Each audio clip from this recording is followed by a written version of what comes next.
सराईत गुन्हेगाराकडून गावठी कट्टा जप्त करण्यात आलेला आहे। नाशिक रोड पोलीस ठाण्याच्या गुन्हे शोध पथकाने सिन्नर फाटा भाजीपाला मार्केट येथे ही कारवाई केली आहे।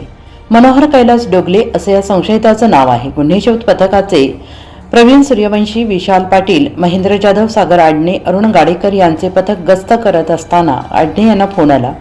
सराईत गुन्हेगार डोगले हा भाजी मार्केट येथे गावठी कट्टा बाळगून वावरत आहे। पथकाने तात्काळ पोलीस वाहन दूर उभे करत पायी मार्केट परिसरात सापळा रचला। पथकातील आडणे यांनी संशयिताला थांबवण्याचा इशारा केला असता पोलीस आल्याचे बघून त्याने पलायन करण्याचा प्रयत्न केला, मात्र पथकाने त्याला पाठलाग करत पकडले। अंगझडतीमध्ये गावठी कट्टा एक जिवंत काडतूस मिळून आले। निवडणूक आचारसंहिता लागू झाल्याने शहरात शस्त्रबंदीला आदेश लागू झालेला आहे। या पार्श्वभूमीवर पोलीस गस्त घालत असताना पथकाने ही कारवाई केली आहे। याबाबत पोलीस उपायुक्त किशोर काळे यांनी माहिती दिली।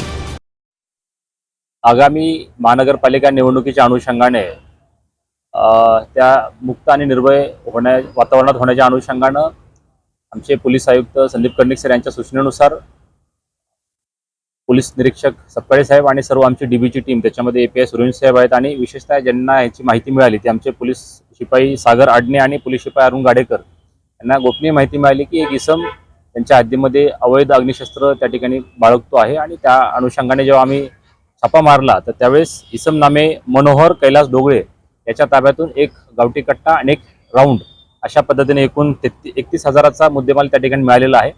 सदर इसम हा रेकॉर्डवरचा आहे, याच्यावर यापूर्वी देखील गुन्हे आहेत, त्याचा देखील आम्ही पुढील तपास करत आहोत आणि एकूणच सदरची कारवाई ही आगामी महानगरपालिका निवडणुका निर्भय निष्पक्षपणे पार पाडावे या वातावरणाच्या अनुषंगाने करण्यात आलेली आहे।